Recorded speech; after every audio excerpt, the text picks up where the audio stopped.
오셨던 분들은 거의 외우시는 것 같아요. 예, 감사합니다. 예, 성경 목록과 외워두면 좋아요. 예, 성경 찾을 때 어떤 분들 보면 창세기는 아는데 출애굽기 찾으려면 저 신약에서 찾는 분들이 있거든요.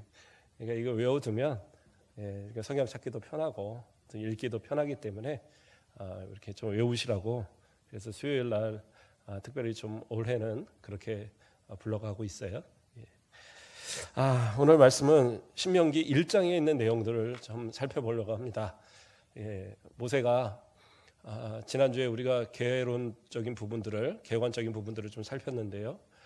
모세가 하나님께서 이제 그 반석에서 물을 내게 하는 가데스 신강야에서 물을 내게 하는 그 상황에 하나님의 명령대로 하지 않고 분을 내면서 그 바닥을 지팡이로 치는 사건을 통해서 모세와 아론이 그 가나안에 들어가지 못할 것이다. 이렇게 하나님의 명령을 들었어요. 그래서 그는 가나안에 못 간다는 사실을 다 알고 있었습니다. 그리고 그때가 이미 39년이 넘어 40년이 때가 되는 그런 해에 접어든 때였고요. 그 1월에 미리암이 죽었죠.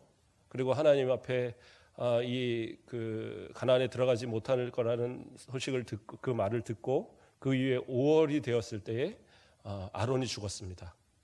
그리고 지금은 이 신명기를 기록하는 또 이것을 설교하는 이때는 언제나 하면 그 40년이 되는 해에 11월입니다. 11월 첫날에 이 말을 전해요. 그러니까 그가 이제 죽을 날이 진짜 얼마 안 남은 거예요. 그런 상황에서 내가 이 마지막으로 무엇을 할까?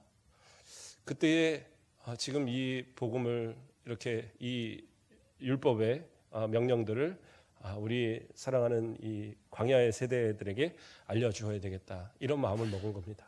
왜냐하면 이들은 애굽의 세대가 아니에요. 물론 애굽에서 어렸을 때 자란 사람들도 있겠지만 그들의 가장 큰 기억은 이 40년 동안의 광야의 기억입니다. 그런데 그들이 그 광야에서 자라고 또 태어나고 이렇게 하는 동안에 그 먼저의 세대들이 어떻게 살아왔고 또 하나님이 무엇을 명령했는지 잘 기억하지 못하는 그런 사람들이 너무 많은 거예요. 그러니까 하나님께서 맡기신 그 마지막 이 사명을 그 남은 기간 동안에 그것을 감당하고 있는 거예요.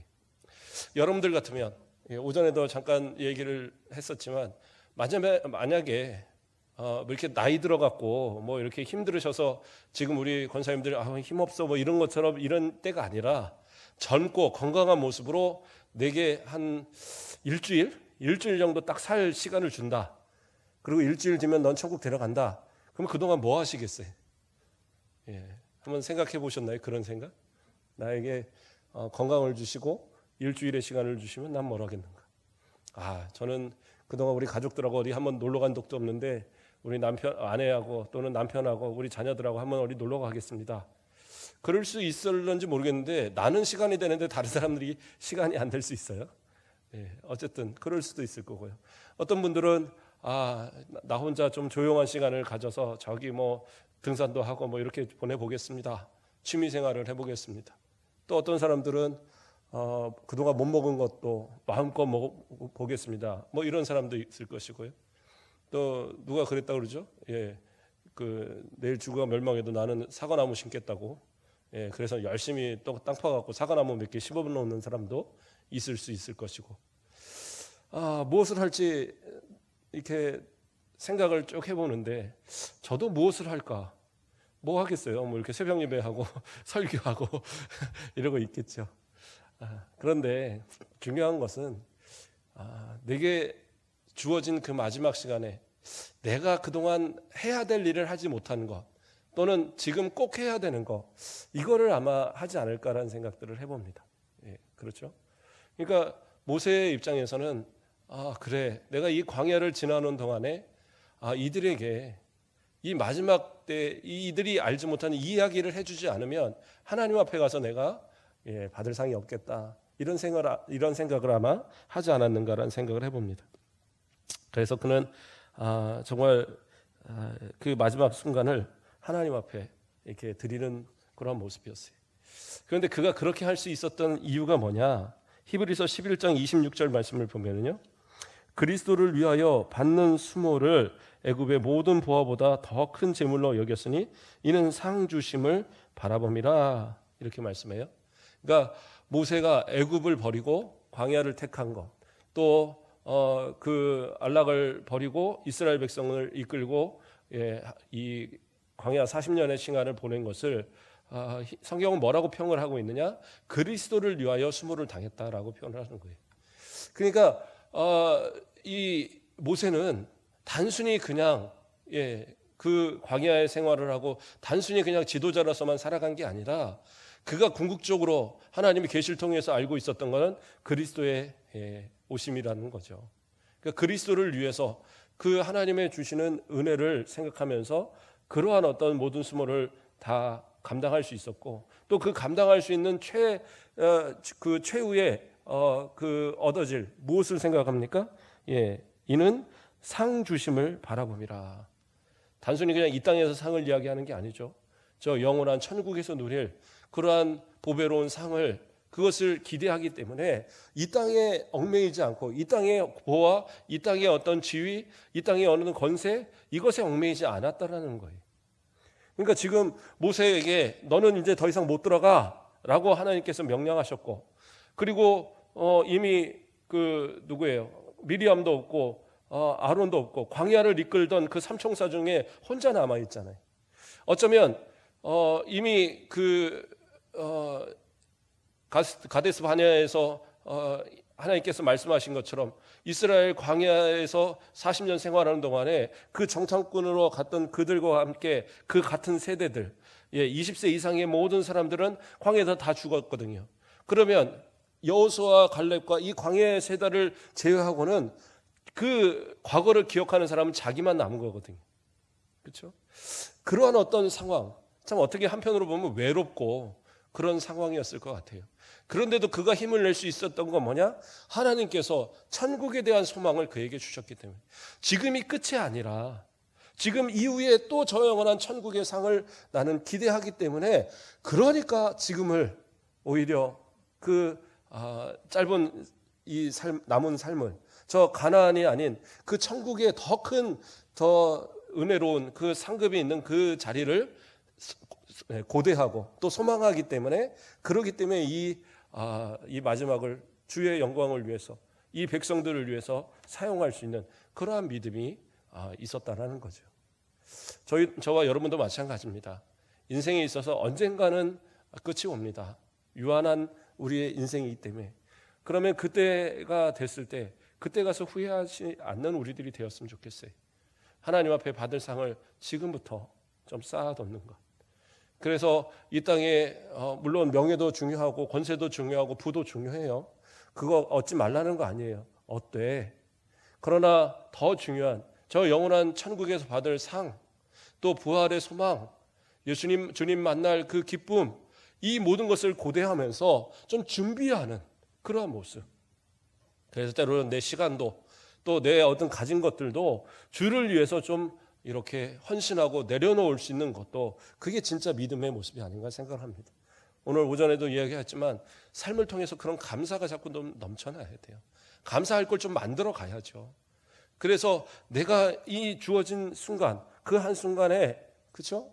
그 블랙팬서 그 주인공이 그렇게 마지막에도 고백하는 것처럼, 그 사람이 그 살아가는 그 하루하루가 그 불평과 불만이 아니라 남은 그 시간이 오히려 감사가 되고 오히려 즐거움으로 여겼던 것처럼, 그렇죠. 우리에게 주어진 날이 언제인지 몰라요. 그러나 이 순간이 하나님 앞에 부끄럽지 않는 신앙의 모습. 더군다나 모세는 확실한 증거를 봤어요. 무엇을 봤습니까? 하나님께서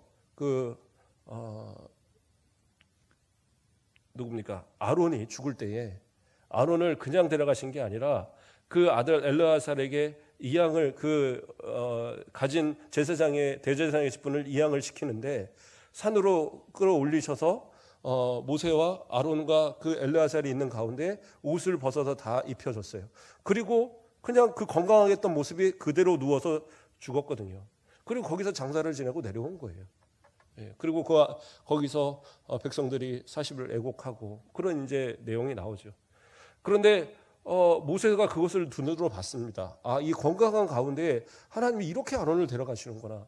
아, 나도 그렇게 데려가시겠구나. 그리고 그 날이 얼마 남지 않았다는 걸 알고 있는 그 모습 속에서 그의 준비는 백성들을 향한 설교였다라는 겁니다. 자, 이 내용으로 한번 이제 좀 들어가 보겠는데요. 오늘 이 내용은 그 1장에 있는 내용만 오늘은 좀 살펴보도록 하겠습니다. 1장 6절에서 8절까지의 내용들을 보면 어떤 내용이 나옵니까? 이 이스라엘 백성들이 그 호렙에서부터 가나안 정복을 이렇게 시작하는 그 때까지 가나안을 향하여 나아가는 그 내용들을 이렇게 이야기하고 있습니다. 그런데 애굽에서부터 시작하지 않고 이 호렙산, 다시 말해서 신의 산이 있는 이 곳에서부터 이야기가 시작이 되거든요.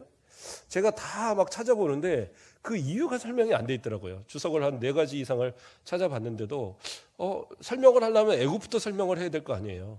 애굽에서부터 시작을 했으니까. 그런데 호렙산부터 설명을 시작을 합니다. 그리고 이제 가만히 내용을 살펴봤을 때에 아하, 이곳에서 하나님께서 무엇을 주셨어요? 신의 산에서, 이 호렙산에서 하나님께서 계명을 주셨잖아요. 계명을 주신 이유가 뭐냐? 이스라엘 백성과의 언약이에요. 언약. 너는 내 백성이 되고 나는 너의 하나님이 되겠다는 그러한 이 언약의 그러한 내용이었다라는 겁니다.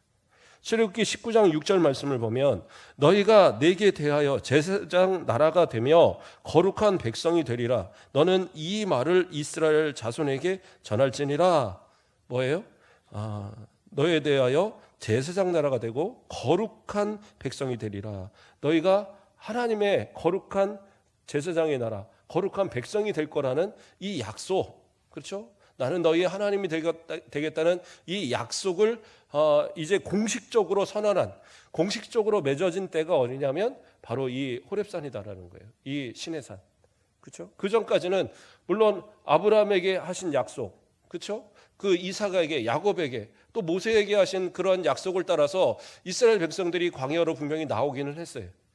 그러나 공식적인 그 언약의 어떤 개념 속에서 이 모든 이스라엘 백성들과 맺는 이 계약은 바로 이 호렙산에서 이루어졌다는 거예요.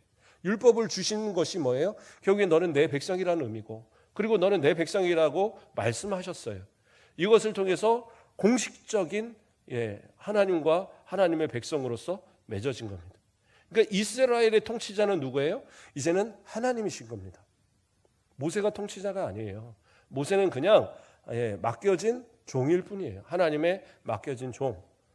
이 이스라엘의 이제 주인은 누구셔요? 하나님이신 겁니다. 하나님의 통치가 이루어지기 시작됐다라는 거예요. 그리고 그곳에서 약 1년간을 머물렀어요. 그렇죠? 민수기 10장 11절을 보면 둘째 해, 둘째 달, 20달에 구름이 증거의 성막에서 떠오름에 이렇게 나와요. 그래서 이동을 시작했다라는 의미거든요. 그래서 둘째 해, 둘째 달, 그럼 뭐예요? 한 해가 지나고 그 다음에 2월 20일이 되었다라는 거죠. 그러면 이 호렙산, 이 시내산에 거한 그때는 언제냐? 출애굽기 19장 1절을 보면 이스라엘 자손이 애굽 땅에서 떠난 지 3개월이 되던 날 이렇게 나와요. 그 되던 날에 시내 광야에 이르니라 이렇게 나옵니다. 그러니까 이게 무슨 말이에요? 자, 3개월이 돼서 들어갔고 1년이 지난 2월 20일이니까 약 1년이 지난 거예요. 약 1년. 그래서 하나님께서 뭐라고 얘기를 하셔요? 이곳을 이제 오래되었으니까 이곳을 떠나라고 그렇게 이스라엘 백성에게 이제 명령하셨어요. 자, 그렇게 해서 이곳을 이제 떠나게 되었다라고 나오는데 지금 이 1년이라는 시간을 이 광야지만 이 호렙산, 이 시내산의 이 지경에서 1년이라는 시간을 자리 잡고 살게 되었어요. 자, 1년이 작은 시간인 것 같지만 그렇게 작은 시간이 아닙니다. 이제 정착하고 어떻게 보면 뿌리를 박을 수 있는 그런 기틀을 마련했을 그런 때입니다. 하나님께서 가나안 땅, 너는 가나안 땅으로 갈 거야 라고 이스라엘 백성들에게 직접적으로 얘기하신 거는 사실은 없었어요. 물론 모세를 통해서 이끌면서 어느 정도 이야기는 했을지 모르지만, 그러나 시내산에서 머물렀고 그곳에서 자리를 잡았고, 그렇죠? 구름이고 불기둥이고 멈춰서 그 자리에서 1년을 보냈습니다. 그럼 이스라엘 백성 생각에는 이곳이 살 곳인가 보다 라고 생각했을지도 몰라요. 근데 그들을 향해서 이제 떠나라고 하나님의 명령이 떨어졌을 때에 그들이 과연 그곳을 떠나는 것이 쉬웠겠느냐? 그것은 어려웠을 수도 있습니다. 그러나 하나님의 명령을 따라 이들은 이동을 시작합니다. 대민족의 이동이죠. 왜요? 하나님께서 약속하신 그 땅, 가나안 땅이 최종 목적지였기 때문에 그것을 보여주실 때 그들은 그것을 내려놓고 출발합니다. 어떻게 보면 우리도 마찬가지입니다. 이 땅의 이 시간, 100년이라는 어떤 시간이 상당히 긴 것 같죠. 그러나 저 영원한 천국에 비하면 어떻게 하면 그 한 1년도 안 되는, 1년이 뭡니까? 이 천국에 비하면 그 먼지만도 못하는 그러한 어떤 시간, 아주 그러한 것밖에 안 되는 기간이잖아요. 근데 우리는 저 영원한 천국을 생각하지 않고 지금의 것에 너무 얽매이며 살아갑니다. 근데 하나님은 어떻게 해요? 우리의 최종 목적지를 여기라 말하지 않으시고 저 영원한 천국을 제시하고 있어요. 그러니까 우리는 이미 천국을 소유한 사람들입니다. 그러면 이 땅에서 얽매이기보다는 저 천국이 제시되고 가라 하실 때는 우리는 이동할 수 있는 항상의 준비가 되어 있어야 돼요. 그래서 이 땅에서 너무 많은 것을 자꾸 채우려고 하지 마세요. 저는 어떤 분들 보면 막 돈을 아주 그냥 그 모으는 데 있어서 정말 평생의 목적으로 삼는 분들이 있는 것 같아요. 자기는 다 쓰지도 못하면서 그냥 모으기만 하다가 나중에 자식들 물려줘야 되죠. 자식들 물려줘 보세요. 좋은 건데 자식들 물려주면 좋은데 문제는 뭐예요? 때로는 자식들끼리 막 싸우는 경우도 많이 봅니다. 재산이 많다고 꼭 좋은 건 아니에요. 재산이 뭐 싸울 거나 되나요? 그러면 차라리 감사해요. 아주 많으면 더 안 싸울 것 같죠? 아주 많으면 더 많이 싸웁니다. 그렇더라고요. 그러니까 너무 많이 막 쌓아놓으려고 애쓰지 마시고 쓸 만큼 쓰세요. 우리 권사님들도 좀 쓰시고 우리 집사님들도 쓰시고 나중에 뭐 집 한 채 우리 자식들한테 남겨야 되죠. 그런 거 생각하지 마세요. 그때 가면 그때 또 다 살아요. 그러니까 걱정하지 마시고 마음껏 좀 하시고 남는 시간은 뭐예요? 주를 위해서 좀 사용하세요. 주님 앞에 예배하고 기도하고 또 나아가서 전도도 하고 좀 그런 어떤 시간들을 하나님 앞에 드리는 것. 그래서 저 영원한 천국을 나아갈 때 아깝지 않았으면 좋겠어요. 이 돈 다 못 썼는데 이거 뭐 어땠는데 내려놓을 때 확실하게 다 내려놓고 갈 수 있을 만큼 그 정도 살아가면 그분은 성공한 삶이에요. 주님 앞에서 좀 그러한 모습. 그래서 이스라엘 백성들은 1년이라는 시간을 보냈지만 이곳을 딱 접고 이제 출발을 했습니다. 그리고 이제 9절에서 10절, 18절까지의 말씀이 좀 동떨어진 이야기가 하나 갑자기 나옵니다. 뭐라고 나오냐면 신명기 1장 13절에 너희가 각 지파에서 지혜와 지식이 있는 인정받는 자들을 택하라. 내가 그들을 세워 너희 수령을 삼으리라. 뭐예요? 이스라엘 백성들을 인도하기 전에 광야에서 그 호렙에서 이끌어가기 전에 그들에게 조직을 이렇게 만들어주는 그런 내용이 나옵니다. 그래서 9절 말씀을 시작할 때 보면 그때에 내가 너희에게 말하여 이르기를 하면서 갑자기 그때의 이야기가 나오고 그 다음에 이스라엘의 이 행정조직을 한 내용이 이어서 나오는 거예요. 그러면 자, 이것을 언제 했느냐? 이것을 우리가 또 좀 생각을 해봐야 돼요.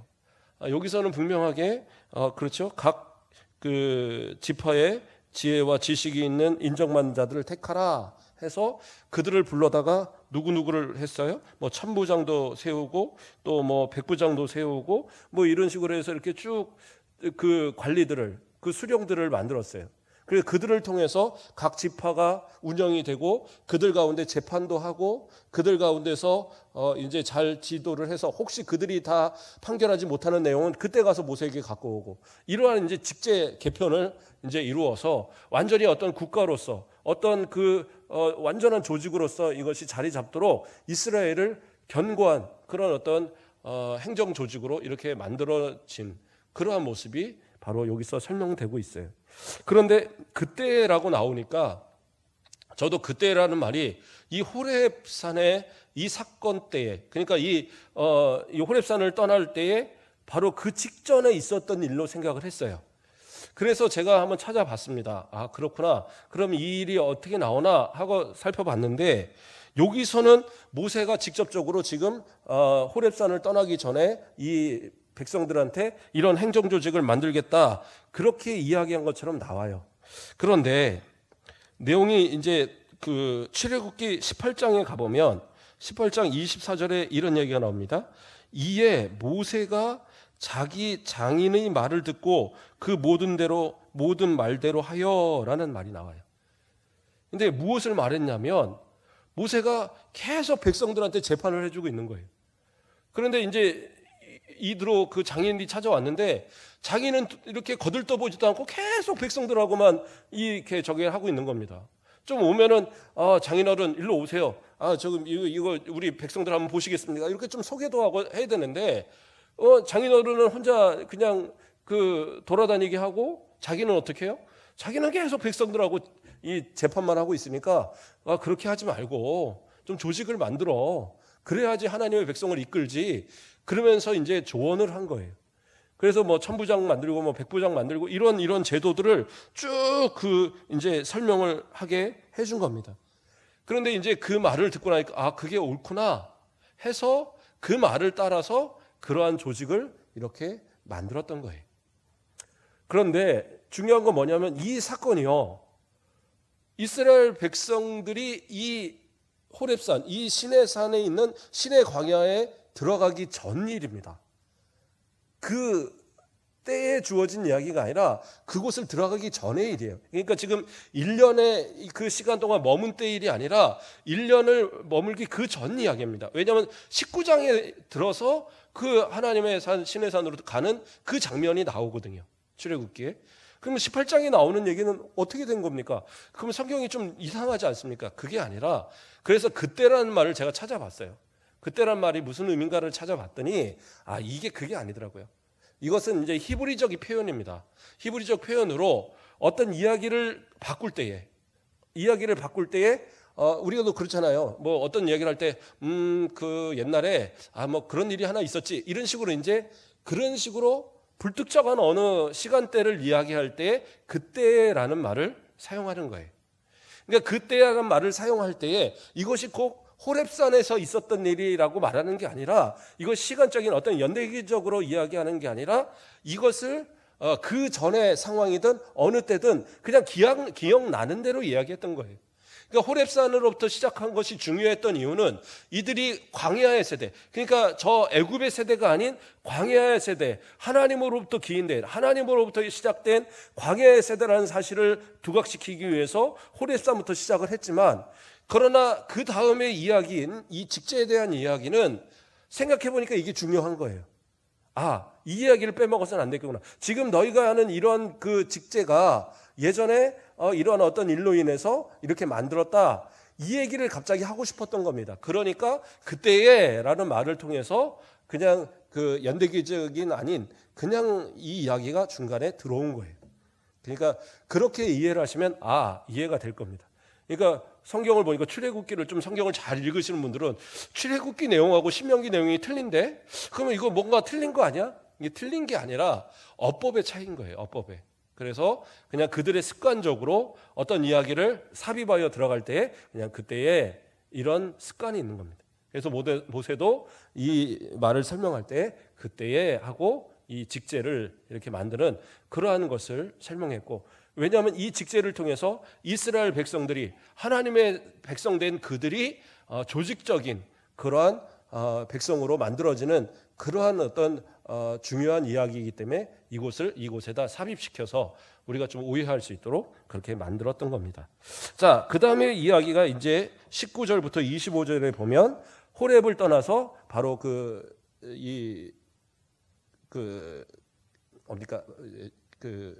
가나안 땅에 바로 직전에 있는 땅, 가데스 베네아. 발음이 오늘 잘 안 되네요. 가데스 베네아에 있는 그 지역으로 이렇게 갔던 그때의 이야기를 이제 설명하고 있습니다.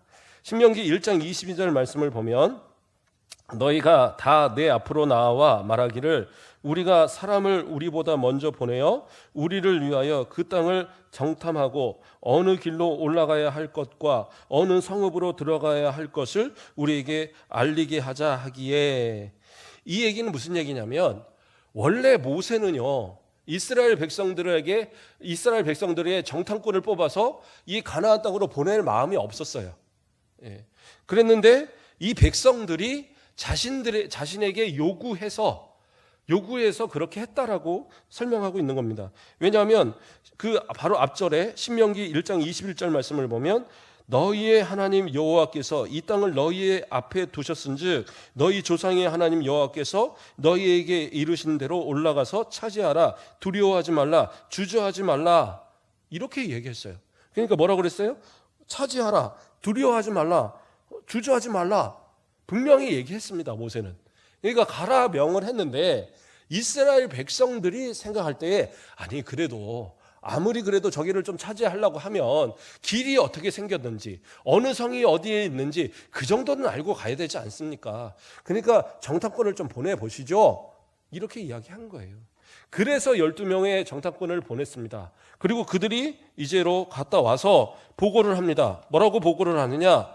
1장 25절 말씀을 보면 그 땅의 열매를 손에 가지고 우리에게로 돌아와서 우리에게 말하여 이르되 우리 하나님 여호와께서 우리에게 주시는 땅이 좋더라 하였느니라. 뭐예요? 그들의 평가는 좋다. 하나님께서 주시는 그 땅이 과연 젖과 꿀이 흐르는 땅이다. 평가를 내렸다라는 거예요. 근데 거기까지는 좋았어요. 거기까지는 좋았는데 그 다음이 문제입니다. 26절부터 33절까지는 어떤 내용이 나오냐? 이 가데스 바네에서 이스라엘 백성들이 하나님의 말씀에 이제 반역하는 내용이 나오는 겁니다. 이곳에는 정말 그 좋은 어떤 과실과 좋은 땅이다라고 평가를 했음에도 불구하고 그들이 이야기하는 것은 뭐냐? 신명기 1장 27절 말씀을 보면 장막 중에서 원망하여 이르기를 여호와께서 우리를 미워하심으로 아모리 족속의 손에 넘겨 멸하시기로 우리를 애굽 땅에서 인도하여 내셨도다. 이렇게 말하고 있어요. 그러니까 이 땅에 이제 들어가기 싫다라는 거예요. 여기 들어갔다는 우리는 다 죽는다. 그러니까 아무리 땅이 좋으면 뭐하냐? 하나님께서 저 애굽에서 우리를 이끌어서 여기서 다 죽게 만들려고 하시는 거다. 이렇게 이야기하는 거예요. 그리고 백성들이 모세를 원망하고 아론을 원망하고 하나님을 원망하고, 그렇죠? 그들을 말리는 여호수아와 갈렙을 죽이려 하고 그런 이제 모습들이 나타나게 됐던 겁니다. 그럴 때 모세가 그들에게 간곡하게 부탁을 합니다. 뭐라고 얘기하느냐면요, 여호와께서 애굽에서 너희를 위하여 너희 목전에서 모든 일을 행하신 것 같이 이제도 너희를 위하여 싸우실 것이다. 그러니까 하나님이 어떻게 해요? 너희를 위해서 분명히 싸우실 것이다 이야기합니다. 또 뭐라고 얘기를 해요? 너희 하나님 여호와께서 너희가 걸어온 길에서 너희를 안으사 이곳까지 이르게 하셨다. 뭐예요? 이스라엘 백성들을 너희들의 힘으로 온 줄 아느냐? 아니요. 하나님께서 너희를 업어서 너희를 안고 그렇게 이끌어내서 여기까지 데려온 거다. 너희의 힘 갖고 온 게 아니다. 그리고 마지막으로 또 뭐라고 얘기합니까? 밤에는 불로 낮에는 구름으로 이스라엘의 갈 길을 지시하신 분이 우리 하나님이시다. 그렇게 이야기하고 계세요. 그렇게 이렇게 설명을 하는데도 불구하고 이스라엘 백성들은 하나님을 또 이 모세와 아론을 거부해 버립니다. 그러니까 반역하는 거죠. 그러한 모습. 그래요. 이제까지 도우신 하나님의 은혜를 안다면 앞으로도 분명히 하나님이 도우실 거잖아요. 이제까지 도우신 하나님의 은혜를 생각하면 앞으로의 모습들이 왜 그것을 믿지 못합니까? 근데 우리 여호수아서를 보면서 이렇게 살펴봤었지만 민수기에서 14장에 나오는 그 인구 조사와 이후에 21장에 나오는 그 인구 조사가 서로 인구를 봤을 때 어떻게 해요? 비슷해요. 별 차이가 없습니다. 이건 무슨 얘기예요? 이 가데스 바네아에서 처음 1차에 이 가나안을 향해서 가려고 했을 때나 나중에 여호수아가 이끌고 이 가나안을 들어갈 때나 인구에 별 차이가 없었다니까요. 그러니까 싸우는 이 인원에 별 차이가 없었어요. 그러면 그때 들어가면 실패하고 나중에 들어가면 성공합니까? 그게 아니에요. 하나님은 이때도 분명히 나아가서 싸워주실 것이었고 이들을 이끌어서 안아서 들어가실 것이었고, 구름기둥과 이 불기둥으로 이끄셨던 것처럼 마찬가지로 이끌어 주실 텐데, 그들이 불신하고 그들이 깨닫지 못하니까 어떻게 돼요? 하나님께서 그들을 돌이켜서 저 광야로 다시 돌려보내버립니다. 그게 이제 34절부터 46절까지 마지막 절까지 내용으로 쭉 이제 설명이 되고 있는 거예요. 하나님께서는 노하셔서 뭐라고 합니까? 신명기 1장 35절에 이 악한 세대 사람들 중에는 내가 그들이 조상에게 주기로 맹세한 좋은 땅을 볼 자가 하나도 없으리라, 이렇게 이야기하고 있어요. 그래서 특정해서 민수기 14장 29절을 보면 너희 시체가 이 광야에 엎드러질 것이라, 너희 중에서 20세 이상으로 계수된 자 곧 나를 원망한 자 전부가 어떻게 해요? 다 이 땅에서 이 광야에서 죽게 될 것이다 라고 하나님께서 말씀하셨어요. 그러니까 이스라엘 백성들이 들어가기를 거부했던, 그러니까 그 당시에 나가서 싸울 수 있는 이 계수되어진 60만의 모든 사람들은 다 광야에서 죽어버린 거예요. 그리고 나중에 민수기 20장, 21장에서 그때에서 계수되는 인원들은 누구냐? 광야에서 새롭게 길러진, 그렇죠? 이때 아직 20살이 되지 않았던 어린 그런 사람들과 또 광야에서 태어난 그 세대들로 인해서 만들어진 그 사람들이 바로 60만의 새로운 사람들이었다라는 거죠. 그들을 데리고 여호수아가 들어갈 때 어떻게 그 땅을 정복해 버리는 거예요. 뿐만 아니라 지금 이 땅, 이 가데스 바네아에서 바라보는 이 사람들이 아모리 족속이 있는 이 땅, 그 땅은 누구였어요? 이스라엘 전체가 덤벼들기도 두려워할 만한 땅이었어요. 그랬는데 나중에 땅을 분배할 때 이 갈렙이 딱 나서서 하는 얘기가 이 땅을 우리와 우리 자손에게 주십시오. 그러니까 어떻게 아직 차지하지 않은 땅을 그들에게 줘버립니다. 그러니까 이스라엘 전체가 나가서 싸운 것도 아니고 유다 족속의 전체가 나가서 싸운 것도 아니고 갈렙과 갈렙의 그 작은 족속으로만 가지고도 가서 그 땅을 차지해버렸어요. 이게 하나님의 은혜예요. 하나님의 능력이고. 왜요? 하나님께서 그 땅을 갈렙에게 주시겠다라고 약속하셨잖아요. 그러니까 약속하면 믿으면 되는 거예요. 이스라엘 백성들이 믿지 못하니까 그 땅에 못 들어간 겁니다. 이것을 가나안에 못 들어간 그들에 대한 이야기를 바로 이 광야의 세대에게 해주는 이유는 이들도 마찬가지로 여호수아와 함께 갈 때에 자신은 갈 수 없는데 그때 여호수아가 이끌고 가는데 두려워하면 어떡합니까? 주저하면 어떡해요? 그들처럼 다시 그곳에 가서 우리는 못 가요. 저 사람들은 우리 막 거인과 같고 우린 그 앞에 메뚜기 같고 우리는 도저히 안 됩니다. 이렇게 얘기하면 또다시 하나님이 광야로 돌려보낼 거 아니에요. 어쩌면 한 번은 용서하셨지만 또 그때가 되면 모세에게 말씀하셨던 것처럼 너로 인해 새 민족 이루어버릴 거야 하고 다 쓸어버릴 거야. 이런 일이 진짜로 실제적으로 일어날 수도 있거든요. 그러니까 모세는 이스라엘 백성들한테 간곡하게 부탁하는 겁니다. 그 일을 기억해서 다시는 반역하지 말으라. 그런데 여기서 중요한 이야기가 나옵니다. 어떤 얘기가 나오냐면요.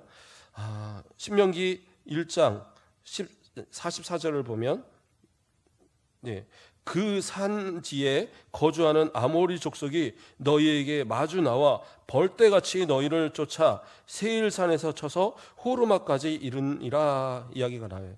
이 얘기는 무슨 얘기냐면 이스라엘 백성들이 하나님의 이 징계의 이야기를 듣고 그들이 깜짝 놀랐어요. 아니 우리를 그러면 저 광야에서 다 죽게 하신다고? 우리 잘못했습니다. 이제 우리 나가서 다시 싸울게요. 우리 가서 저 전진하겠습니다. 그런데 하나님 뭐라고 그러시냐면 나가서 싸우지 말라고 얘기하십니다. 싸우지 말라고. 그런데 그것을 어기고 명령을 어기고 이들이 억지로 나가서 싸우는 거예요. 그런데 당연히 나가서 싸우면 하나님이 함께 하실 줄 알았는데 하나님이 함께 하시지 않으니까 그 지역의 사람들이 벌떼같이 쏟아져 내려오는 거예요. 그래서 막 밀어붙이니까 어쩔 수 없이 많은 사람이 죽고 그들이 도망 나와서 그곳을 떠날 수밖에 없었던 그러한 이야기가 이제 마무리가 되는 이야기입니다. 오늘은 이 1장까지만 내용을 살펴보는데요. 이 모세가 이스라엘 백성들한테 이야기하고자 하는 것은 하나님의 명령에 끝까지 순종하라는 거예요. 하나님이 가라고 하시면 가고 하나님이 멈추라 하면 멈추는 거예요. 그래요. 가라는 것이 하나님의 뜻이었는데 어겼잖아요. 그래서 하나님이 멈추라고 하면 멈춰야 되는데 또 가겠다고 할 때 실패가 일어나는 거예요. 항상 인생은 그런 것 같습니다. 하나님의 말씀이 멈추라는 것, 그곳에도 멈추고, 또 가라면 가고, 또 멈추라면 멈추고, 그러므로 인해서 하나님의 뜻대로 살아갈 때 이스라엘 백성들은 온전한 평화를 누리는 거예요.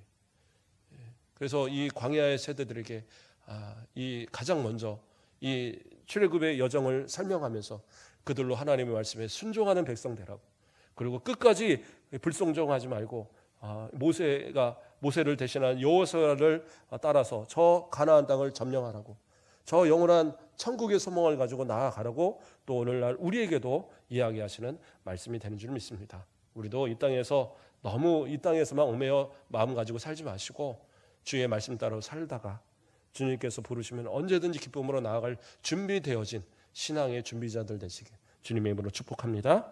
기도하겠습니다. 사랑의 하나님, 감사를 드립니다. 오늘도 우리를 사랑하여 주시고 하나님의 은혜로 이 주일을 주님 앞에 지키며 또 건강한 모습으로 예배 드릴 수 있도록 인도하셨음을 감사를 드립니다. 이스라엘 백성들이 처음 하나님 앞에 거역함을 통하여서 가데스 바네아의 그 처음 가나안을 들어갈 그 기회를 놓치고 40년 광야의 생활을 떠들 수밖에 없던 그 불순종의 모습을 바라봤습니다. 우리도 하나님 앞에 불순종하여 하나님 앞에 징계받고 책망받는 모습 아니게 하시고 말씀이 우리에게 주시는 대로 순종하고 또 말씀이 가라 하시면 가고 멈추라는 곳에 멈출 수 있는 오직 주의 말씀으로만 살아가는 우리들 되게 하시고 이 땅의 소망보다 저 영원한 천국의 소망을 가지고 담대하게 믿음으로 순종하여 날마다 나아가는 복된 우리 모든 성도들 되도록 인도하여 주시옵소서. 감사합니다. 예수 그리스도의 이름으로 기도드립니다. 아멘.